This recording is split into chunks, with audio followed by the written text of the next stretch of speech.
안녕하세요. 말기암에서 다시 살아난 나사로TV의 나사로입니다. 오늘은 책 한 권을 먼저 소개하도록 하겠습니다. 자생력이라는 책입니다. 금방 이해가 되시죠? 여기 밑에 부제가 있습니다. 자생력 없이는 병의 회복도 없다. 암도 정복하는 신비한 자생력의 비밀. 이렇게 되어 있습니다. 이 책의 저자는 김용준 박사십니다. 김용준 박사님은요, 한국에서 의사 생활을 하시다가 미국으로 건너가셔서 하버드대 의대를 수료하시고 미국 원어성병원의 책임자로 계셨던 분입니다. 그리고 다시 은퇴를 하시고 한국에 들어오셔서 견인치유 사역을 하셨던 분입니다. 이 책의 내용은요, 먼저 사모님께서 말기암 환자셨습니다. 뼈까지 다 전이된 말기암 환자셔서 한국에서는 더 이상 치료를 못하시고 미국으로 건너가셨습니다. 그러한 서두의 내용이 나오고요. 그리고 세포에 관한 얘기가 나옵니다. DNA에 관한 얘기, 그리고 전인치유에 관한 이러한 얘기들이 수록이 되어 있습니다. 제가 다 소개해드리자면 시간이 너무 많이 걸리기 때문에 이 책을 말씀드리는 이유는요, 제가 초기에 자연치유 생활할 때에 굉장히 저한테 도움을 많이 주셨던 책입니다. 이 책을 제가 받게 된 사연이 좀 있어서 잠시 소개를 해드리려고 합니다. 제가 2001년도에 시한부 선고를 받고 그 해를 넘기기 힘들다 그래서 마지막으로 제가 남쪽을 여행을 갔던 적이 있었습니다. 그러다가 묵을 곳이 없어서 이 박사님이 계시던 요양원, 보성에 있는 한 요양원을 가서 하룻밤을 자게 됐습니다. 근데 아침에 일어나서 이 박사님을 만나게 됐죠. 제가 원래 제 자료들을 갖고 다녔습니다. 그래서 그 자료들을 박사님에게 다 보여드렸더니 첫 마디가 절더러 천운이라 그럽니다. 천운. 그러시면서 이 책을 한 권 제게 주세요. 이 책을 주시면서 무슨 말씀을 하셨냐면 자동차의 비유를 말씀하셨습니다. 사람이 자동차를 만들 때 스페어 타이어를 넣어놓는 이유를 아느냐고 물어요. 여러분들 그건 뭐 대답할 게 있습니까? 뻔한 질문 아닙니까? 타이어가 펑크 나면 가락기라고 있는 거죠. 그랬더니 그 박사님 말씀이 사람도 자동차를 만들 때 타이어가 펑크 날 줄 알고 미리 스페어 타이어를 넣어놓는데 하물며 우리를 창조하신 조물주께서 우리 몸이 망가질 줄을 왜 모르셨겠냐. 그래서 스페어 타이어처럼 넣어놓은 존재가 있다. 그것이 자생력이라는 것이다. 이렇게 말씀하셨어요. 그러면서 자네 몸속에 지금 그 자생력이 발동을 하고 있기 때문에 지금까지 생존해 있는 거다. 그렇게 말씀하셨습니다. 그러시면서 한 가지 문제점이 있다고 말씀하셨어요. 자동차의 스페어 타이어를 갈아 끼기 위해서는 필요한 도구가 있어야 된다는 거죠. 도구로 돌려야 타이어를 갈아 낄 거 아니겠습니까? 우리 몸속에 들어가 있는 자생력도 도구를 찾아야 된다는 거예요. 도구가 있어야 그것을 발동을 시키는데 그 도구를 아직 모른다는 겁니다. 제게 그러면서 산으로 가라고 그랬었어요. 아직은 자연 속에 들어가면 그것을 찾을 수가 있다. 그래서 제가 산으로 들어가야 되겠다고 결심을 한 계기가 됐습니다. 우선 이 내용 서두에 보면요, 사모님께서 기적 같은 일을 경험한 그 내용이 나와서 읽어드리도록 하겠습니다. 너무 놀랍고 믿을 수 없는 일이었습니다. 아내의 사진에는 분명히 이전에 머리에서 발끝까지 먹물을 뿌린 것처럼 보였던 암의 흔적들이 깨끗이 보이지 않았습니다. 한국에서 가져온 필름을 내놓자 원장과 정형외과 과장이 번갈아 보더니 이건 아마도 다른 사람의 사진과 바뀌었을 거야. 그렇지 않고서야 어떻게 온통 뼈에 전이된 암세포들이 이렇게 흔적도 없이 사라질 수 있겠습니까? 라면서 도저히 못 믿겠다는 표정을 지었습니다.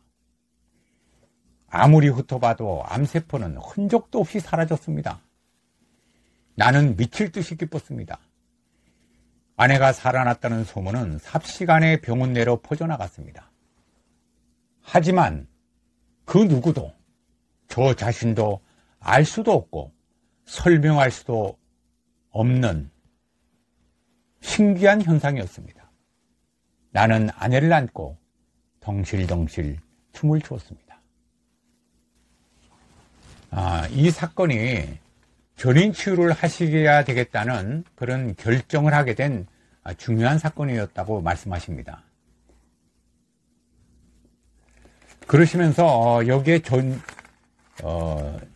자생력에 대해서 언급해놓은 부분이 있습니다. 자생력은 선천적으로 입력된 힘이다.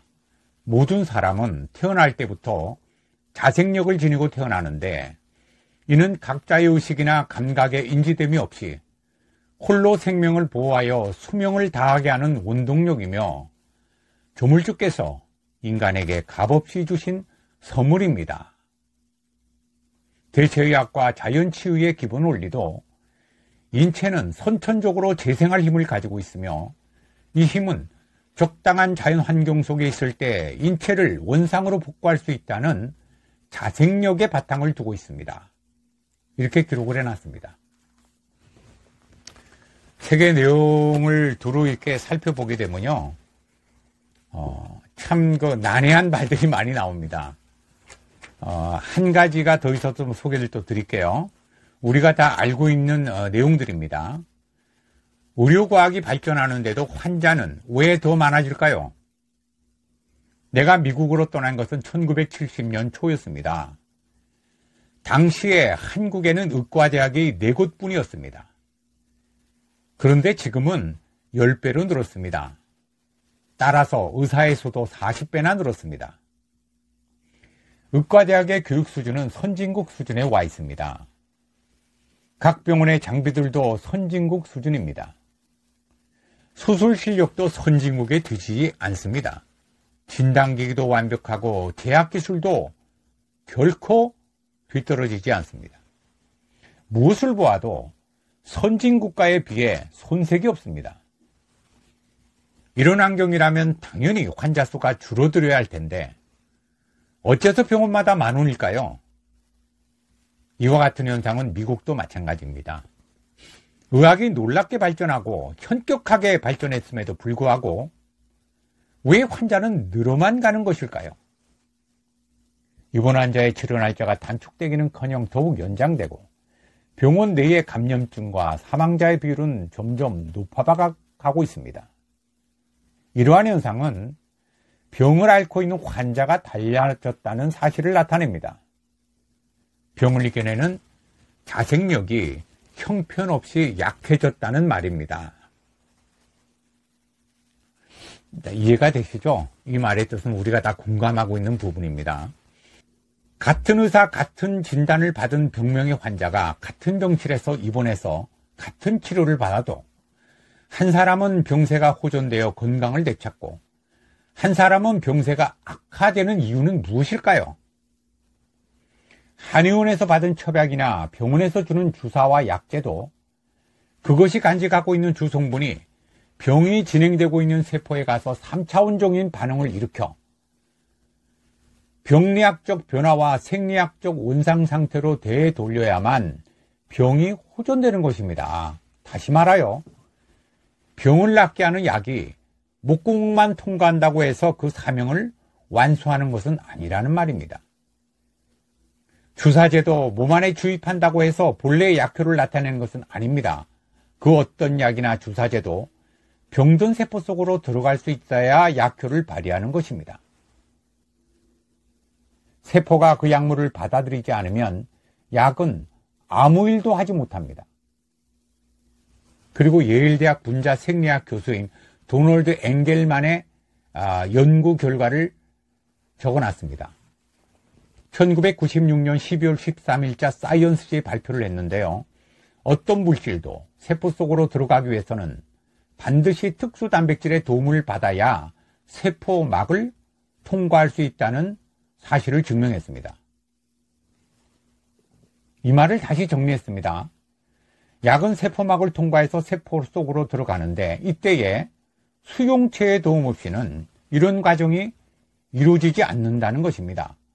세포막에는 마치 밤송이 표면에 무수한 가시처럼 많은 수용체들이 달려 있어서 피 속으로 흘러들어오는 여러 가지 성분을 골라서 인지하는 수용체에 의하여 세포막 특수 단백질의 참여가 이루어지고 이를 통하여 약물이 병든 세포 속으로 들어갈 수 있게 되는 것입니다. 세포막에 산재하는 모든 수용체는 그 임무가 선천적으로 정해져 있으며 어떤 특수한 물질에만 반응하도록 규제되어 있습니다.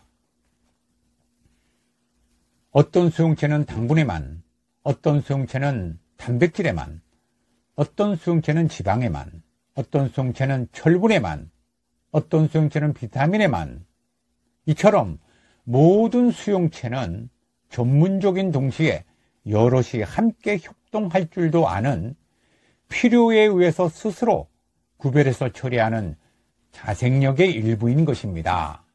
자생력을 이렇게 말씀하셨습니다. 좀 어렵습니까? 굉장히 생소한 단어들이 나오기 시작했습니다. 우선 특수 단백질에 대해서 말씀하십니다. 세포막에 많은 밤송이 가시 같은 수용체인데 이것이 특수 단백질이라는 겁니다. 이 부분에 대해서는 다음에 또 말씀을 드릴 기회가 있습니다만 이것들이 무언가를 인지를 해서 골라내고 받아들이고 한다는 겁니다. 이것이 면역작용도 하고요. 자생력의 근본을 가지고 있다는 뜻입니다. 그다지 쉬운 내용은 아닙니다만 그저 일반인들이 잘 알아보도록 간단하게 기술을 하신 것 같아요. 제가 왜 이 책을 통해서 이렇게 어려운 말씀을 드리냐면요. 자연 치유를 하기 위해서는 이 부분을 먼저 짚고 넘어가야 됩니다. 이해가 깊을수록 오래 할 수가 있어요. 지속할 수가 있습니다. 그래서 우리가 조금 이런 부분을 이해를 하고 나서 자연 치유의 근간을 만드신 다음에 무언가를 찾아서 자생력을 발동시키는 무언가를 찾아서 우리의 몸에 적용하시는 게 옳지 않겠나. 저는 이런 생각을 하고 있습니다. 저는 이 자생력의 책이요. 제가 투병 생활하면서 여러 번 읽었지만 굉장히 도움을 줬습니다. 우리 스스로가 자생력을 발동해야 약도 효과가 있는 겁니다. 오늘은 자생력에 대한 책을 소개했습니다. 다음 영상에 뵙도록 하겠습니다. 고맙습니다.